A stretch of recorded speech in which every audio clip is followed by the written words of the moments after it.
Hello, everyone. Welcome to the stream. This is the third stream of the channel. Uh, right now, I don't have a community in order to make posts.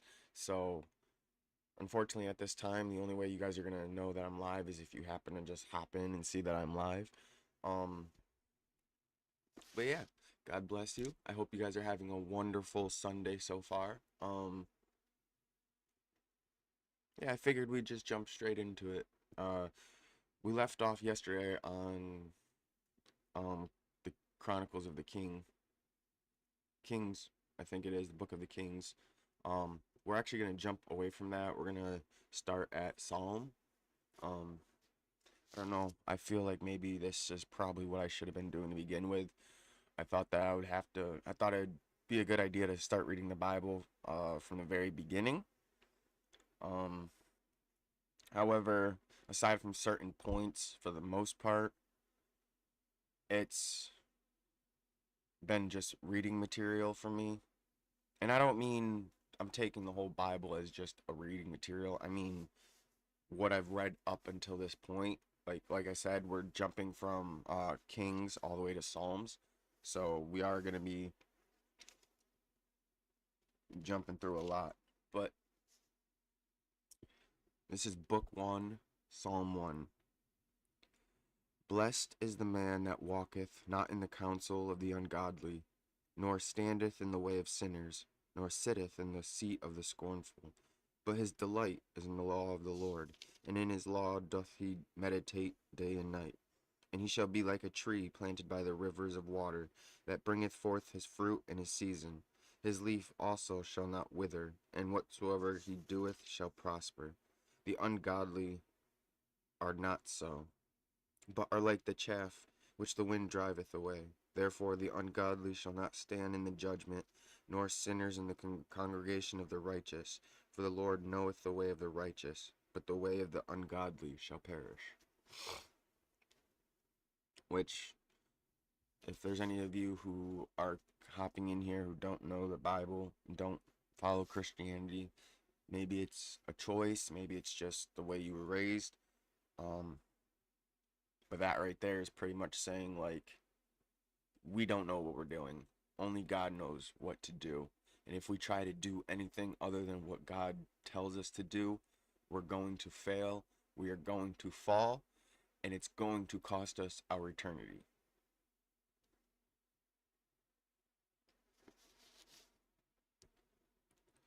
Psalm 2.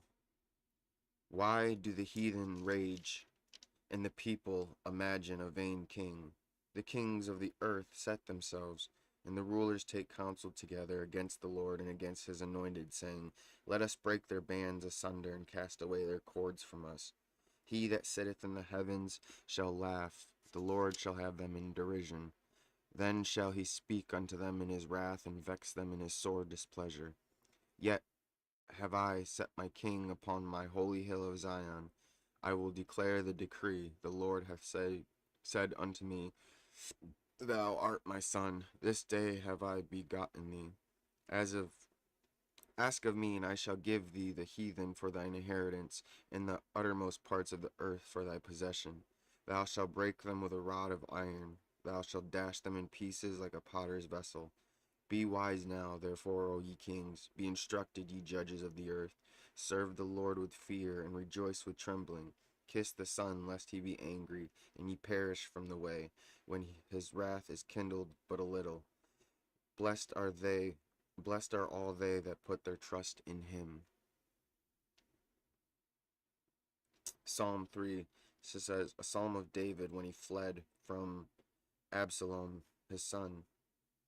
Lord, how are they Lord, how are they increased that trouble me? Many are they that rise up against me. Many there be which say of my soul, there is no help for him in God. Salah.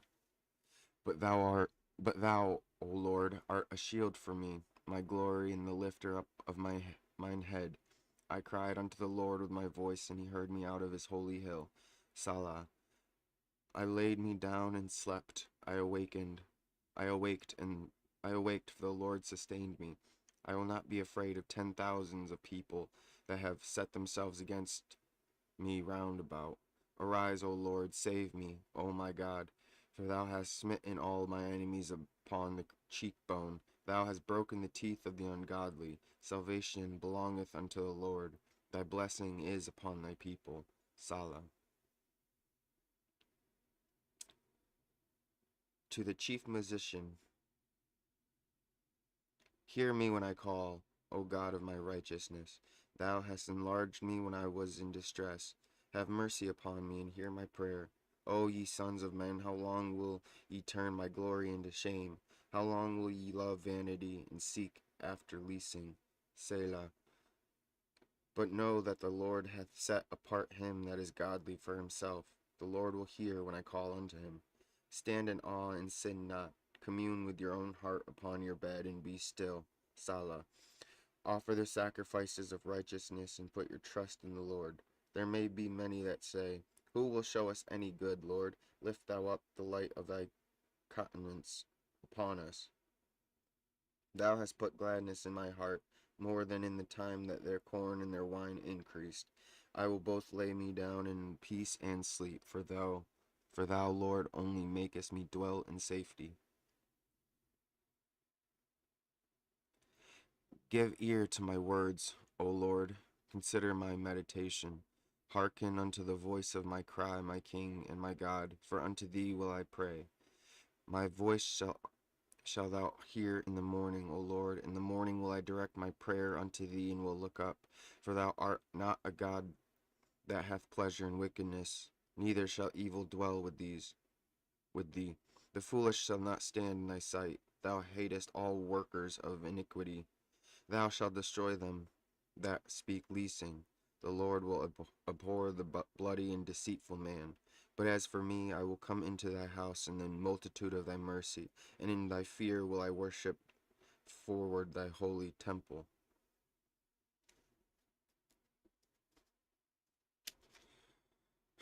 Sometimes I wonder, I don't know, sometimes I feel like I probably would have been better equipped for these times based on my own personal values of life and morals. Like, yeah, these were definitely not fun times by any means.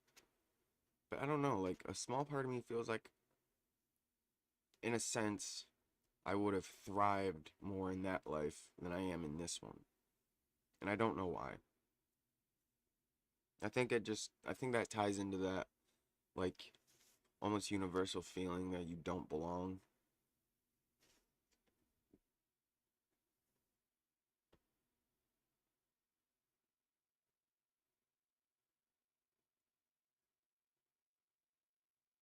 Lead me, O Lord, in thy righteousness because of mine enemies. Make thy way straight before my face, for there is no faithfulness in their mouth. Their inward part is very wickedness. Their throat is an open sepulchre. They flatter with their tongue. Destroy thou them, O God. Let them fall by their own counsels. Cast them out in the multitude of their transgressions, for they have rebelled against thee. But let all those that put their trust in thee rejoice. Let them ever shout for joy because thou defended them. Let them also that love thy name be joyful in thee. For thou, Lord, will bless the righteous. With favor wilt thou compass him as with a shield. O Lord, rebuke me not in thine anger, neither chasten me in thy hot displeasure. Have mercy upon me, O Lord, for I am weak. O Lord, heal me, for my bones are vexed. My soul is also sore vexed. But thou, O Lord, how long? Return, O Lord, deliver my soul. O save me for thy mercy's sake. For in death there is no remembrance of thee. In the grave who shall give thee thanks? I am weary with my groaning. All the night make I my bed to swim. I water my couch with my tears. Mine eye is consumed because of grief. It waxeth old because of all mine enemies. Depart from me, all ye workers of iniquity, for the Lord hath heard my voice, heard the voice of my weeping. The Lord hath heard my supplication. The Lord will receive my prayer. Let all mine enemies be ashamed and sore vexed. Let them return and be ashamed suddenly.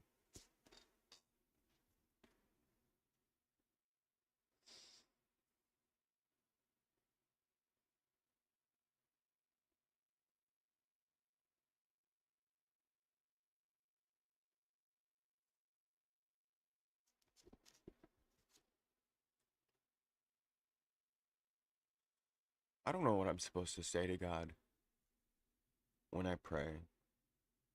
It's not, well, I know that there's nothing I'm supposed to say. I don't know if there's anything I really want from him other than him. Like, I feel kind of selfish or guilty for asking him for things that I want because he has already given me what I need. And I'm trying to only focus and only care about what I need because it's the wants and desires. It's not the only thing, but it is a big thing that is keeping me in my sinful nature.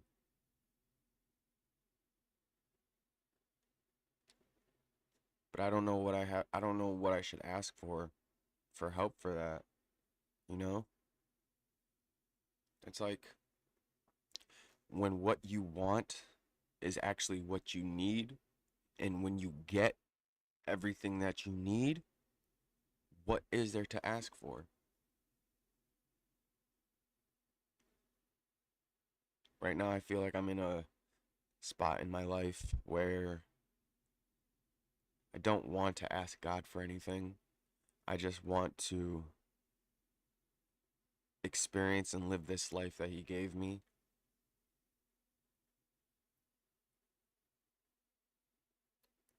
But like I said, He wants us to lean on Him. And I do lean on Him, but I feel like, I don't know, I feel like I lean on Him only for certain situations. And I'm not referring, and I don't really mean like I only lean on Him when things are going bad, or I only lean on Him when things are going good. I really only lean on Him when I am in a more confused state than normal. Because I'm always confused. I've felt lost for a very long time, and it was just this sort of feeling of emptiness that there was nothing, there is nothing on this planet that I've found so far that I've been able to successfully fill that emptiness with. And I know a lot of you are going, I know a lot of you seeing this and hearing this, you're going to tell me to reach out to God, and I am, but it's like, or at least I'm trying to. But I feel like he already knows what's best for me, and he's simply just waiting for me to figure it out to be able to ask him. But like I said, I don't know what I should ask for because I have everything that I need essentially, which means it leaves only the wants and the desires, and the only wants and desires that I care about are being close to him. And it's messing with my head because I'm speaking as if this isn't already in motion, and it is. It's pretty much since I took my first breath, it's been in motion. But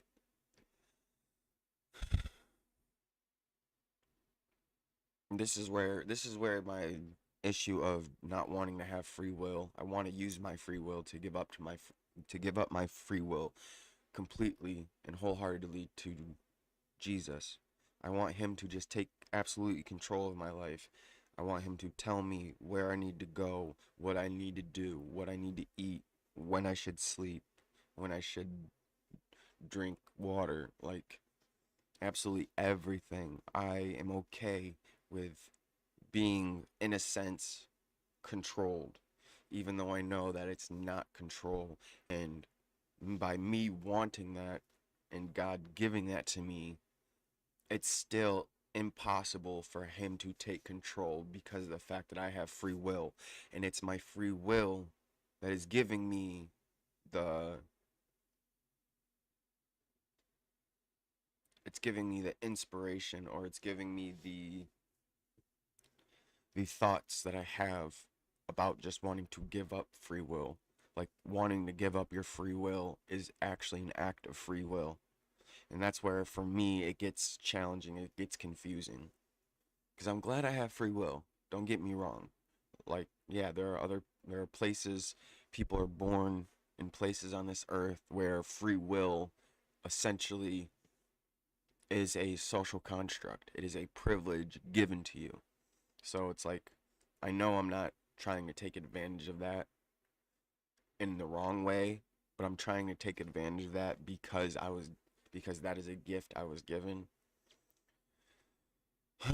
But just like Spider-Man, just like with Spider-Man, with great power comes great responsibility, and I generally just don't feel like I'm a person who's comfortable with being in any amount of power.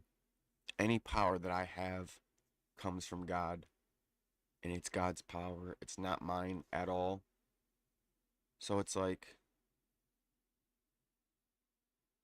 what is the point of me having an existence if my only desire or my biggest desire for that existence is to just obey the one who gave me this existence? But the one who gave me this existence pretty much is saying, "Hey, like, this wasn't why I gave you existence." I don't know. I don't know why God created me.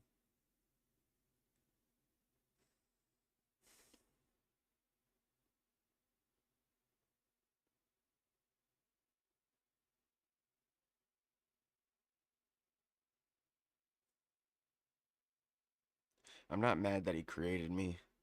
I'm mad that it's so hard for me to figure out what I'm supposed to do.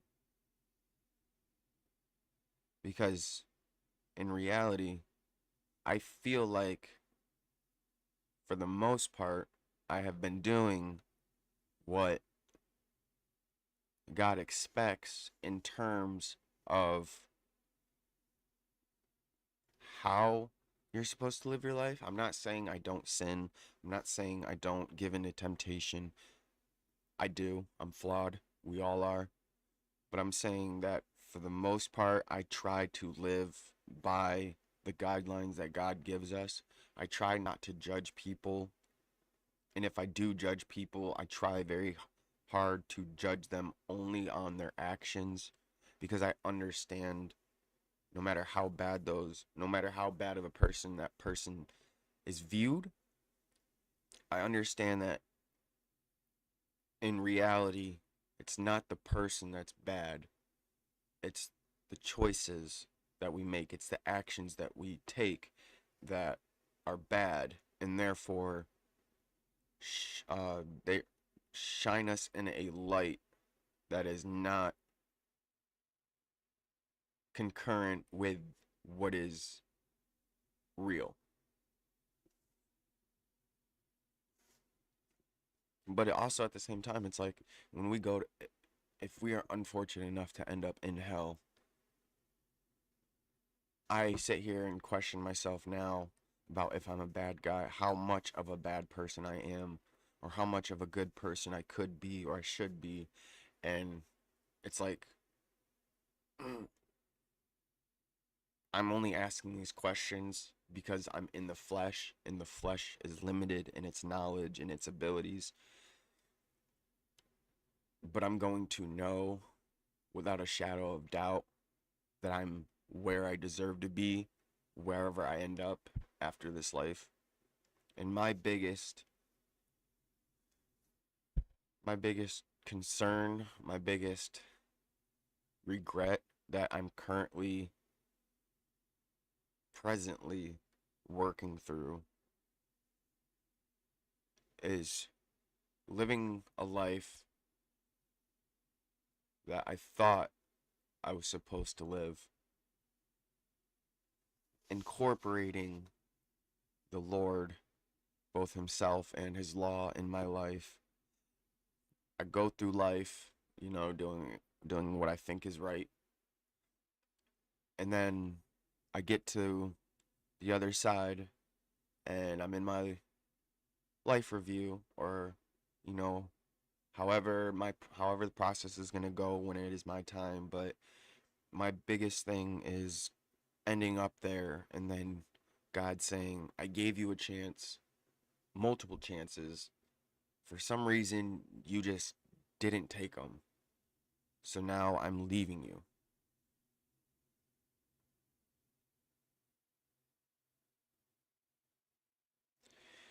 Even thinking about that right now is making my heart hurt, giving me anxiety, just thinking of that.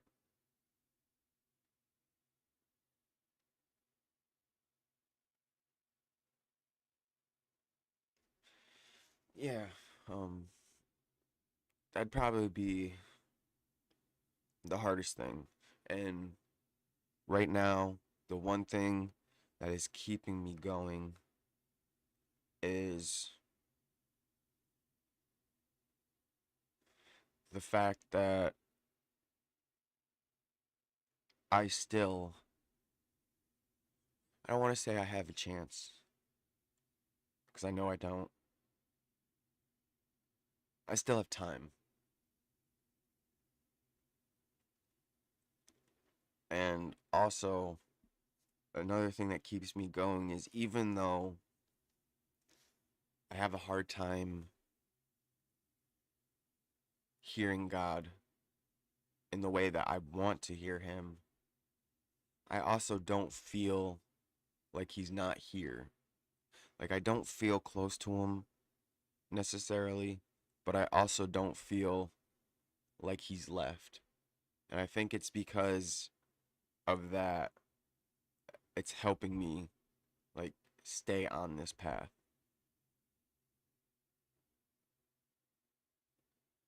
And I think for me personally, that's all I really care about when it comes to this life. I will, because mainly I don't have a choice, I will deal with everything life has to throw at me. I just, as long as I know, as long as I feel God is still here, which I do, and I know that I'm gonna be okay ultimately. Even if I'm not able to meet God's expectations by the end of my life, I want to enjoy this life, because for me, the way I see it, this may be the only life. Eternity in hell is not life. Actively choosing to walk away from God is not life. Relying on our own understanding and our own confidence and ego that we know everything, or that we have the abilities to know everything, that is not life.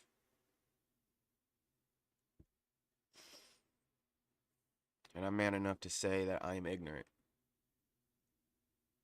I may be smart in terms of earthly standards to some degree, but I am overall I'm an ignorant soul, and I want clarity. Even if it's not understanding, I just want clarity, you know? Cuz I don't know what I'm supposed to do with my life. I'm 28. Yeah, if I'm fortunate, I'll have until I'm 100, maybe longer to figure it out, but I don't know. And I've already wasted so many years fighting this. And it's not because I didn't believe, and it's not because I was worried about what other people think. I just didn't feel like I was worthy enough to be focused on, I guess, by God.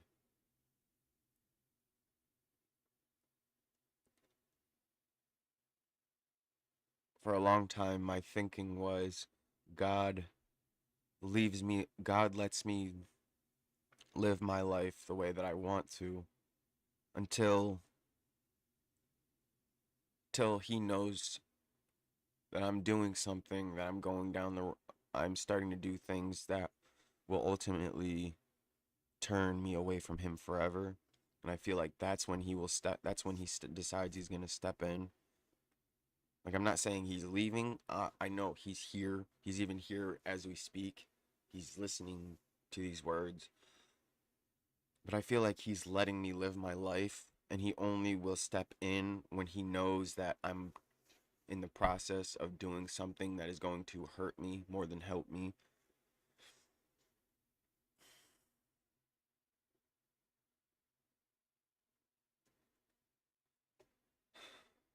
Why does being a human have to be so exhausting?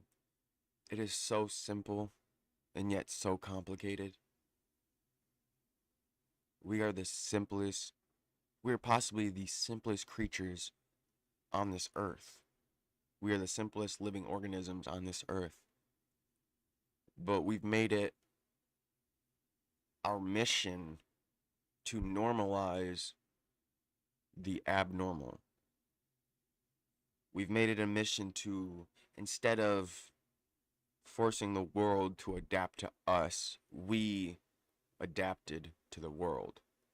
And the world is a sinful place. And because we chose to adapt into it, we became corrupted.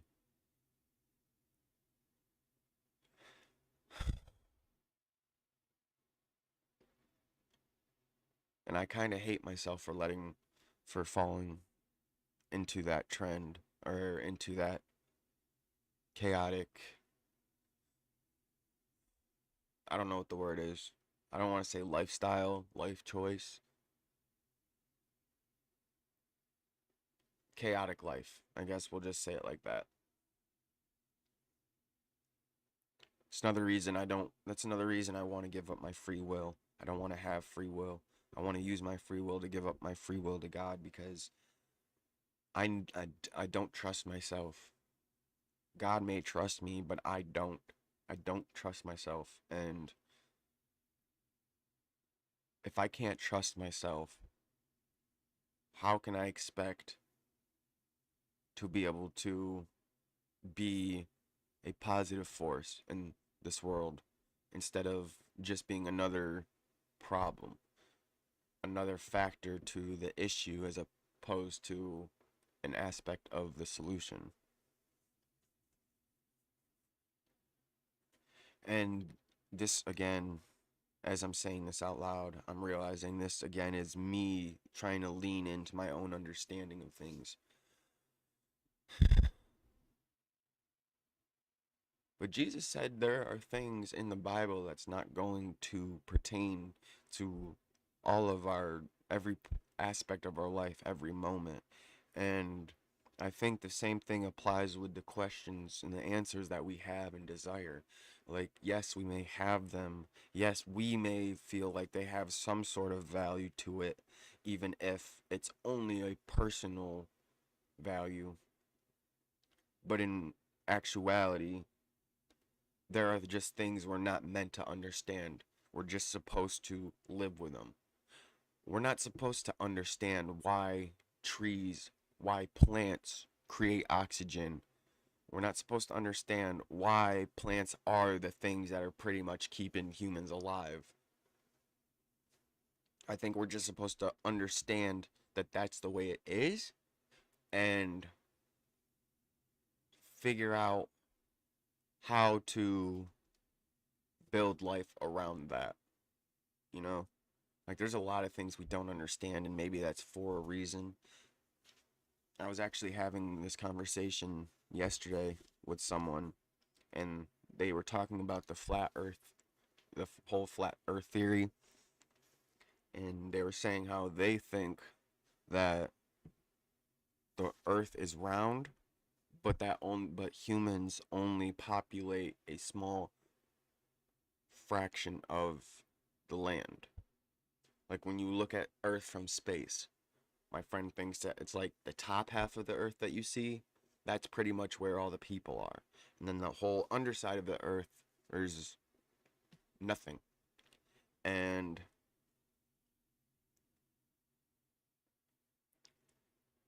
it's nice, I guess, if it's something that interests you. But those types of conspiracies, I don't think those were meant to be understood. We're not meant to understand why the earth is round. We're not meant to understand why the earth spins on its axis. We're just supposed to understand the earth is round. We're supposed to understand the earth spins on its axis. Because ultimately it's these things that determine the success of human survival. These are things that pretty much determine the survival of life in general, not just for humans.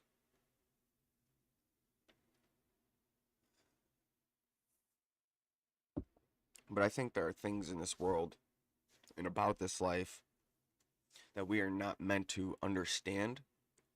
We're just meant to acknowledge and live with. And it's our stubbornness to just be able to accept that causes us to fall and causes us to,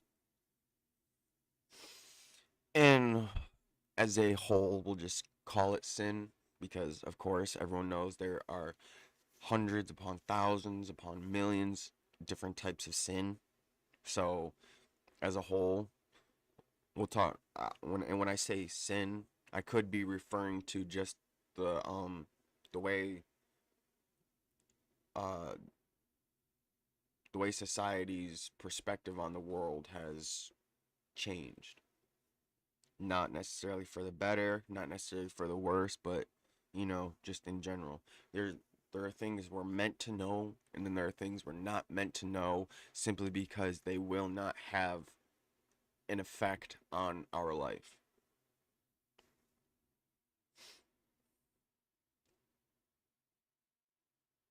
And I am just as guilty as everyone. I know that I don't have to understand. God is literally telling me, like, don't worry about this stuff. It's not for you to worry about. And yet I can't do it.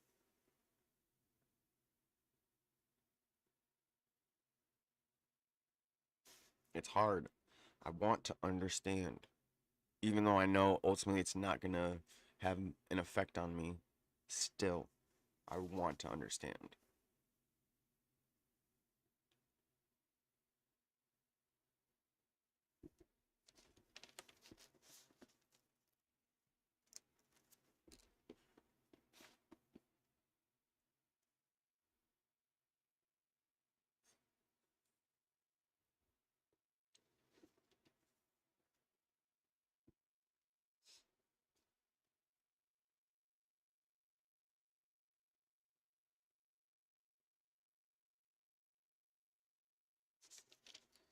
Oh Lord, this is Psalm 3, by the way. We're in Psalm, or not Psalm 3, we're in Psalm 7 now. O Lord, my God, in thee do I put my trust. Save me from all them that persecute me, and deliver me, lest he tear my soul like a lion, rendering it in pieces while there is none to deliver. O Lord my God, if I have done this, if there be iniquity in my hands, if I have rewarded evil unto him that was at peace with me, yea, I have delivered him that without cause is my enemy. Let the enemy persecute my soul and take it. Yea, let him tread down my life upon the earth, and lay mine honor in the dust. Salah. Arise, O Lord, in thine anger. Lift up thyself because of the rage of mine enemies, and awake for me to the judgment that thou hast commanded. So shall the congregation of the people compass thee about. For their sakes, therefore, return thou on high. The Lord shall judge the people. Judge me, O Lord, according to my righteousness, and according to my integrity that is in me. O let the wickedness of the wicked come to an end, but establish the just, for the righteous God trieth the hearts and reins. My defense is of God, which saveth the upright in heart. God judgeth the righteous and God is angry with the wicked every day. If he turn not, he will whet his sword. He hath bent his bow and made it ready. He hath also prepared for him the instruments of death. He ordained his arrows against the persecutors.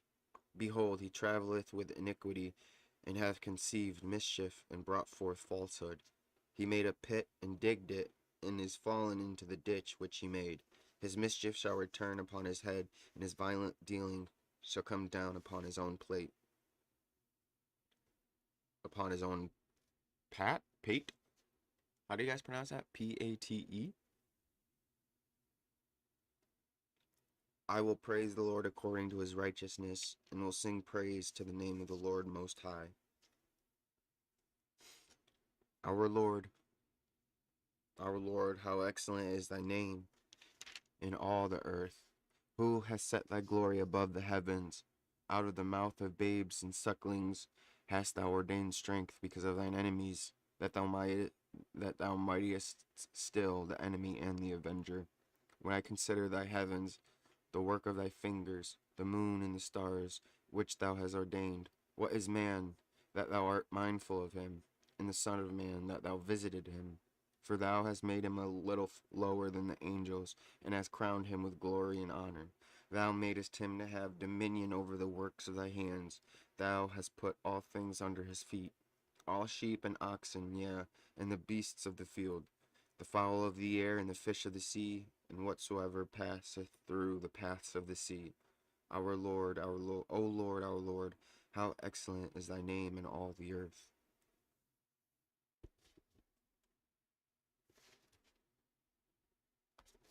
It's another thing. I guess it's another thing that helps. God gave us the earth. He didn't have to. You know, he didn't have to give us dominion over everything on the earth. Like, if we lived in the time of dinosaurs, right? God could have made it so that we were slaves to dinosaurs. God could have made it that we were slaves to the earth, which in a way we kind of are, but that's because of our own doing. But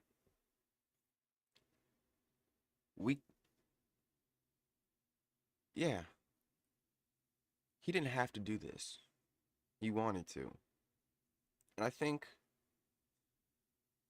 one of the biggest points of life is he is trying to give us insight into how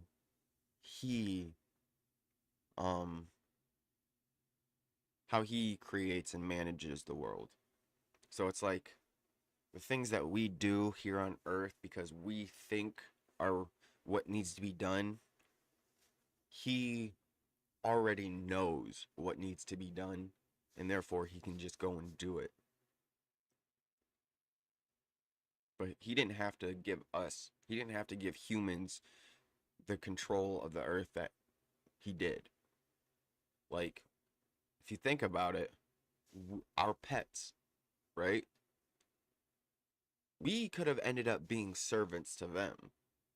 Even with all the abilities that we have, the ability to communicate and talk, we could still have everything we have now, but the whole dynamic could have been different simply if that was what God wanted. So it's like the fact that he gave this to us, and it's kind of like, hey, you guys being here, you are going to learn how I operate. And I'm going to tell you what I deem right in order to live in the righteous manner. And humans being us, were like, okay. Then a couple thousand years later, okay. A couple thousand more years later, that's not enough. What do you mean? Yeah, that's not enough, We want to be like you. No, we don't want to be like you. We want to be you. We want complete control. The thing is, though, Like I said, with power comes responsibility. Everybody wants to be the one in control, but nobody wants to take on the responsibility that when everything goes wrong, it's your fault. When everything goes right, it's your fault. Every single problem, every single solution, you are solely responsible for coming up with the answers. And when you don't have the answers, it's your fault. So then God pretty much was like, well, okay. So if you really think you don't need me, then go ahead. Let's see how far you get. No, come on. Let's see how far you get. You really don't think you need me. And he was right. We need him. We needed him then. We need him now. And we are going to need him until the end of the earth, until the planet itself ceases to exist. Not even just the life on the planet, but the planet itself. Once the planet itself ceases to exist, from my own limited understanding, the new heaven and the new earth will be created.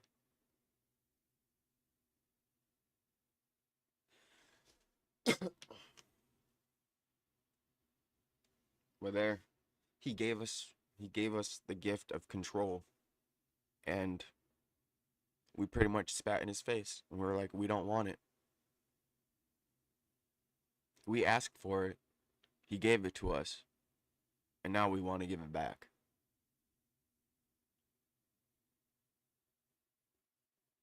That's why God's amazing. He knows truly what we want and what we don't want.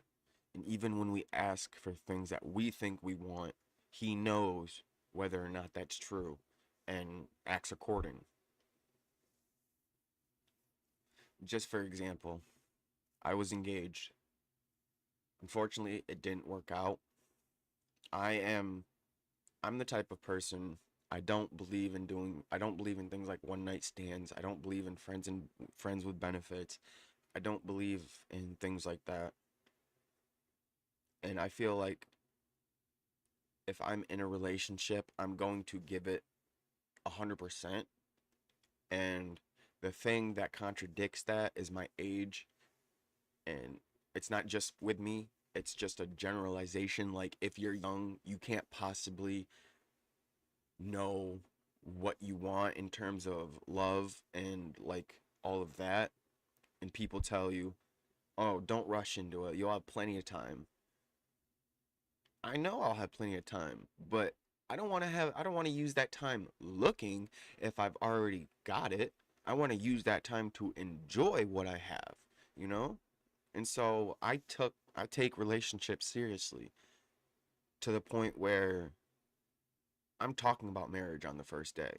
Like, I'm not saying I wouldn't say, yeah, let's get married, but I'm someone who does not I don't wait to talk about the important things because I need to know right away that it's something that, at the very least, my partner will be able to work on. Like, at least we will be able to have the discussion because we live in a world now where even just mentioning wanting to have a discussion about something is taboo. Like this whole religion thing, it's taboo just to want to talk about it. But I mean, at the same time, taboo is just another societal, it's a man made term. It has no true power. But when I was younger, I spent a lot of time in my head, you know, my imagination.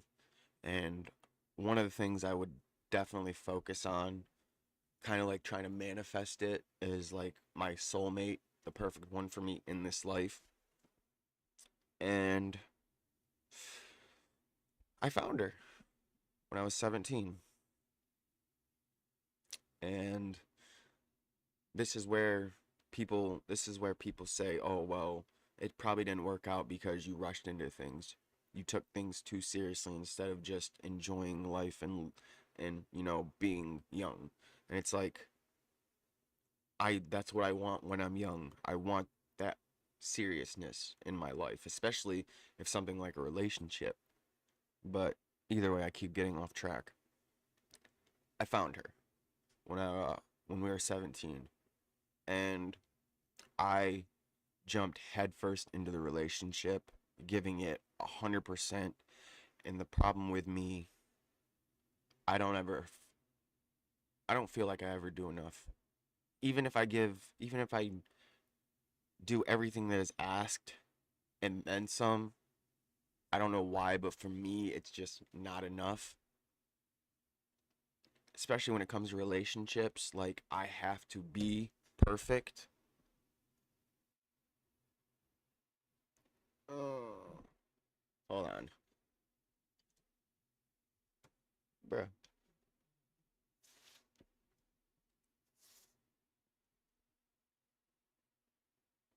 I was looking. Yeah, the thing freaking fell on me. But yeah, like I was saying, I have to be perfect, especially in something like relationships. Like perfection on my part is a must, and it's not perfection. It's my idea of perfection. I feel like probably isn't the same as what everyone else is thinking perfection in a relationship is. Maybe I have a savior complex. Maybe that's what it is. But I feel like if I'm not doing everything all the time, then I'm not doing enough and I'm not good enough. And it puts that insecurity on me. And then I end up pretty much shutting down and pushing the relationship away. And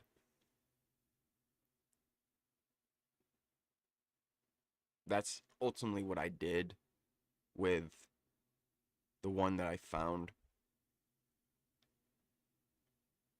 But I guess in a way,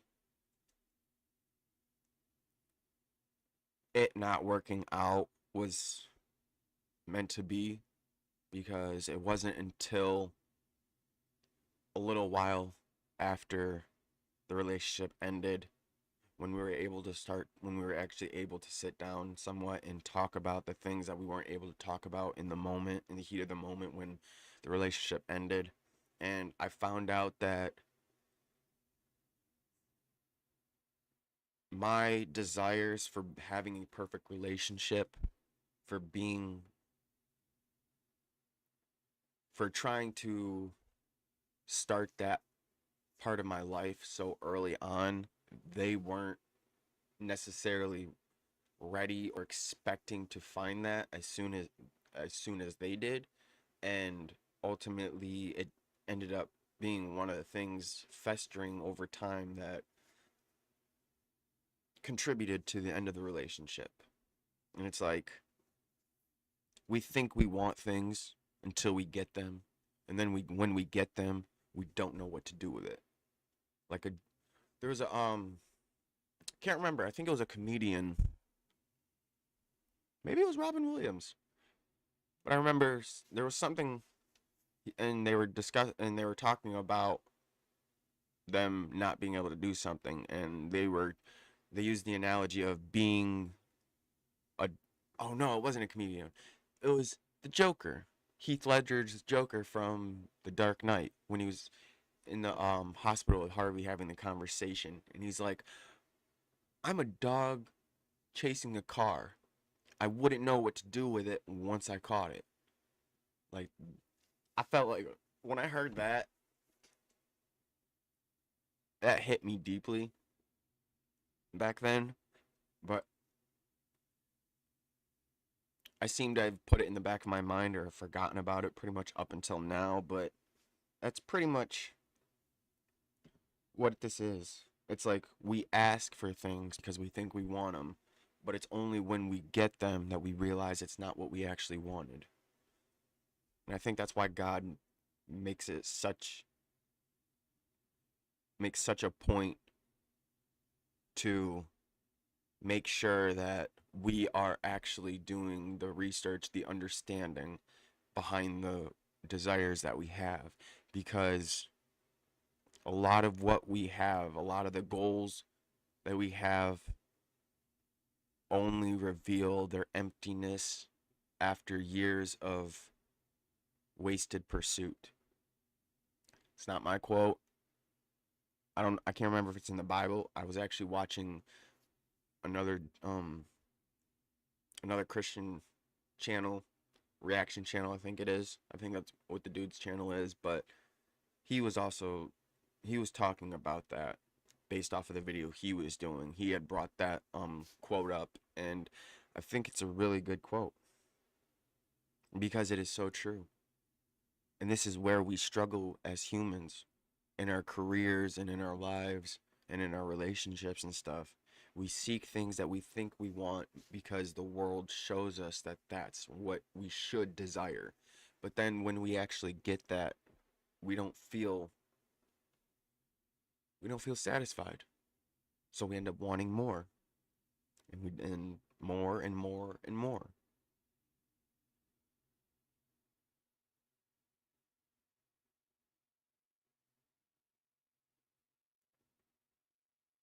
That's why it terrifies me so much to to think that I might end up in hell. Because if I end up in hell, I know that I'm there. I know without a shadow of a doubt, there is no excuse. There is no reason why I did what I did. I am there solely because I chose to be there. Nothing in this world is worth it. If you guys have seen my other one of my shorts that I just posted about, I was talking about how we chose mortality over eternity, and essentially that is what our life is. Our life here on this earth, we're choosing this. We're choosing temporary pleasure over eternal pleasure.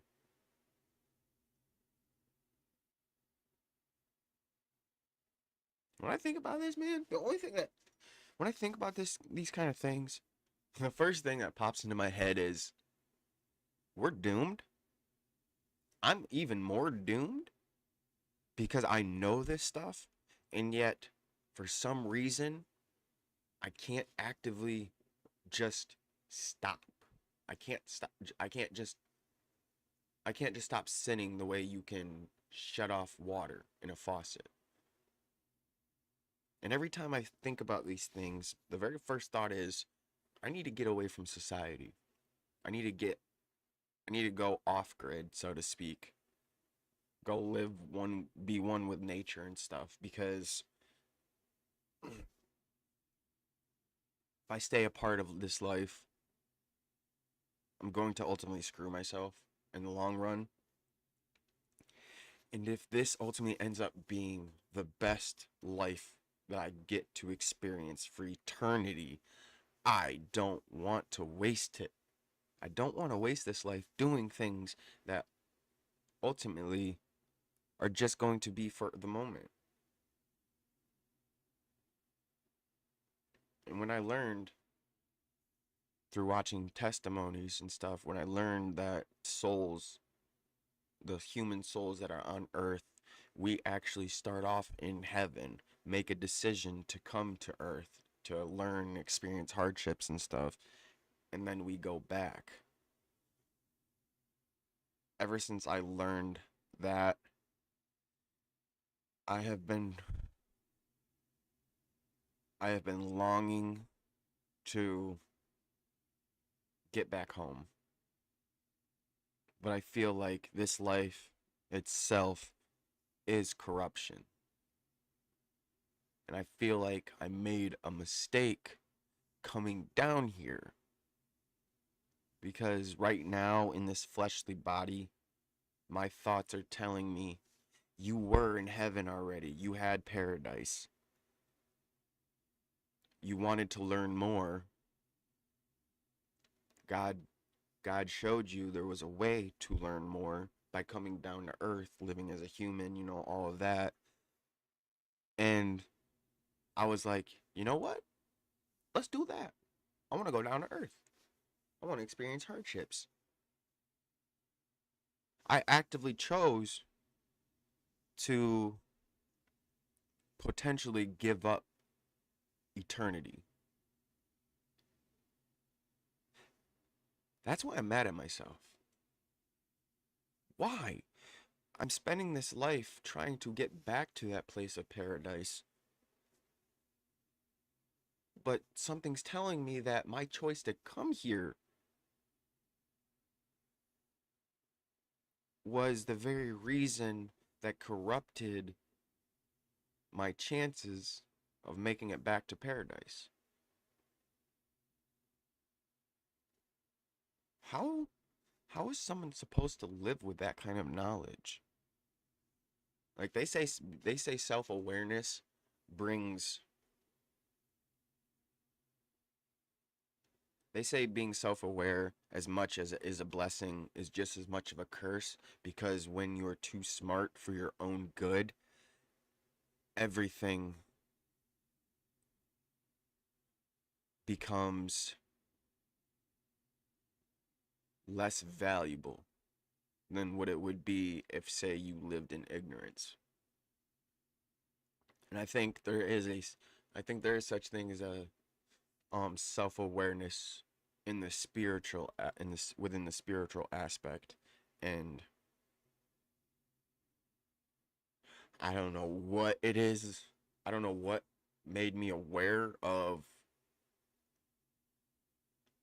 the intense desire. I can only assume that it was such an intense desire to come down here that it was pure, and that is why God allowed me to come to earth. I don't know. I don't know what I'm supposed to do with this information. Like I'm literally being told that I left paradise to come here. But now that I'm here, I'm realizing that it was my choice, my choice to come here ultimately had an effect on my chances of coming back, of making it back.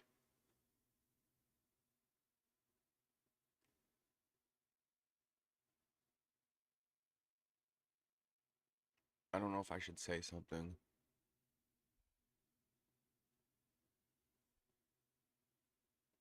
I would rather God take me now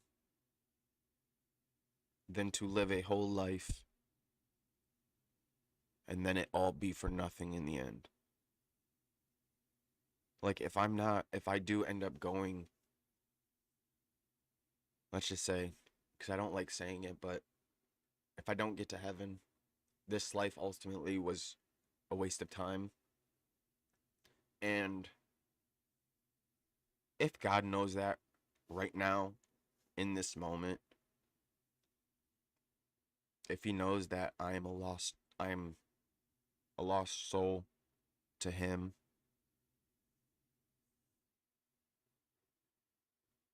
I ask that he doesn't let me go through any more of this because it just doesn't it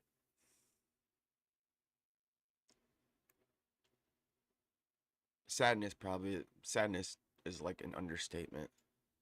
It hurts my soul to think that this could all be a waste simply because I was wrong, even if I was wrong with good intentions or I was wrong with the right intentions. And that right there is a very slippery slope for humans that we are constantly falling flat over.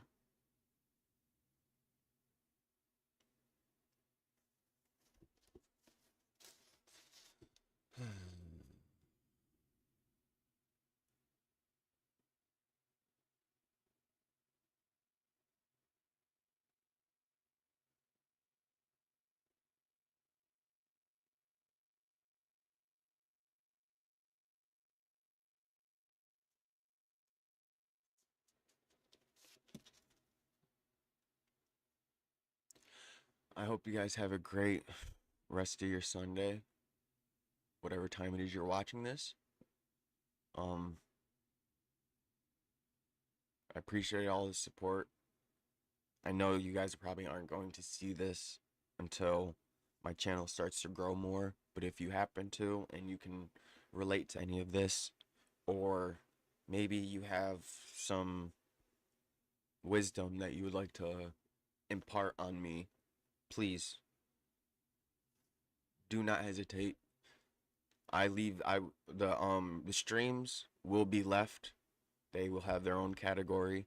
I will make it so they stay open, so you will be able to um you'll still be able to see chat. You'll be able to still post messages and stuff. But also, if you could post on any of the videos on the channel, honestly, put your comments and your thoughts, your advice. You know, maybe you agree with some of these things I'm talking about, maybe you don't. I would love for you guys to share your input. Um, but yeah, I think that's gonna be it for this stream. I appreciate all of you guys being here. Um, I pray God shows mercy and His love on all of you. I pray that He gives you what you need in your life, what you ask for, and I pray that He protects you from all the evil that this world has.